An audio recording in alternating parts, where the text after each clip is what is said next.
sommes donc à Clichy-sous-Bois, dans le local de l'atelier de quartier.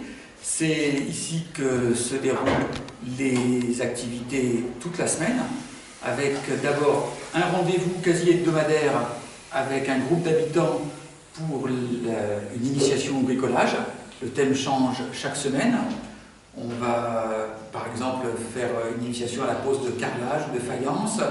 On va avoir des thèmes qui se poursuivent sur 2 ou 3 semaines, comme l'aménagement de la cuisine, donc la pose de l'évier, le raccordement plomberie de l'évier, et puis la faïence, et puis l'entretien. Donc l'atelier de quartier, c'est l'atelier pour l'activité d'auto-réhabilitation accompagnée, c'est-à-dire travailler avec l'habitant dans son logement à organiser et réaliser des travaux de rénovation.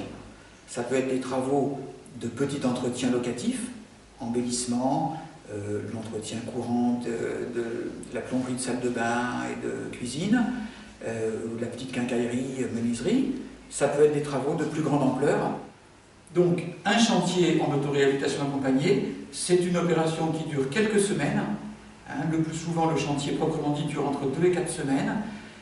Se mobilise l'habitant, sa famille, habitant dans le logement ou extérieur, l'animateur technique et un jeune volontaire service civique de notre association. Donc voilà, on travaille avec les habitants dans leur appartement et sur nos conseils et notre aide, ils prennent possession de leur appartement par le biais des travaux d'embellissement. On les accompagne, on achète le matériel, on leur prête le matériel, on achète les matériaux, on leur montre les différentes étapes du travail en peinture, par exemple des décollages, des préparations de fond, des impressions. Donc des ateliers où on passe en revue des travaux accessibles à tout un chacun, pose de carrelage au sol, au mur, petite plomberie, petite électricité, comment réparer une fuite, changer un joint, démonter un robinet. On est donc dans le magasin où les gens peuvent venir, on prête des outils volontiers sur le conseil et ils viennent chercher ce qu'ils ont à prendre pour pouvoir réaliser leurs travaux. Une fois qu'on leur en a fait la démonstration. Et bien souvent, il y a un volontaire qui peut rester avec eux pour les aider. Et nous, on passe, on continue les conseils, on met la main à la pâte aussi pour leur montrer. Donc je suis Émilie Pigeon, animatrice habitat compagnie bâtisseur à Clichy. Donc en quoi consiste mon poste, ma mission? C'est de coordonner donc, les différents ateliers de quartier qui existent sur Clichy, les différents projets territoriaux avec les animateurs techniques.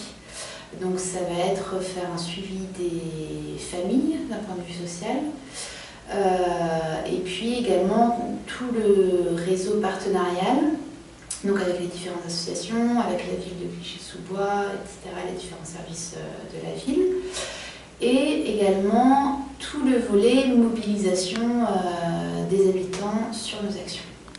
Je m'occupe d'accueillir les différents services civiques qui viennent faire un volontariat de 6 à 12 mois au sein de l'association. Alors, je suis en service civique, donc volontaire. Et je vais participer principalement à aider aux travaux sur des chantiers chez les habitants. Dans le partenariat avec Leroy Merlin ou avec une enseigne de bricolage, pour nous, il y a le côté formation qui pourrait jouer vraiment pleinement, puisqu'on organise des ateliers, des animations collectives sur des thèmes de bricolage. Nos animateurs techniques ne peuvent évidemment pas connaître tous les corps d'état, tous les produits nouveaux. Donc la similitude avec les ateliers de la maison est très forte, que vous organisez dans les magasins. Deuxième point, donc c'est le parcours d'achat auquel ça peut donner lieu. Quand des personnes peu habituées à acheter dans une très grande surface ont du mal à trouver les produits, qu'ils soient bien reçus, bien accompagnés dans leur parcours d'achat, à partir du moment où la liste des courses a été bien préparée avec nous à l'atelier de quartier. Ce qu'on constate assez souvent, c'est que les gens nous racontent, nous montrent des expériences de bricolage qui n'ont pas fonctionné. Ils ont dépensé de l'argent, ils n'ont pas su mettre en œuvre les matériaux, ils sont déçus du résultat, ils n'osent pas recommencer. Donc, être conseillé dans l'achat de manière vraiment opportune, qui leur convienne, Et puis bien sûr, avoir des achats à meilleur prix, puisque pour l'association comme pour les habitants, un meilleur prix sur les matériaux, c'est la capacité de faire plus de chantiers, plus d'animation, plus de diffusion de savoir-faire.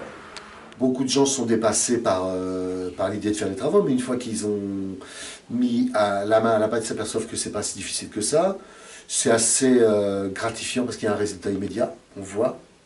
Et c'est prendre possession de son appartement, de mettre une couleur, un carrelage, de pas paniquer s'il y a une fuite.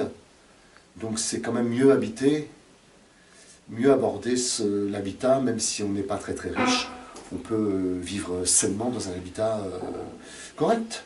Donc l'atelier de quartier concerne un périmètre regroupant 2000 logements et on intervient sur environ 25 logements par an en autoréhabilitation accompagnée, en projet vraiment de rénovation avec l'habitant. Et puis on a de nombreuses visites, interventions, où on fait une sorte de dépannage pédagogique chez l'habitant, mais là seulement sur une demi-journée ou une heure.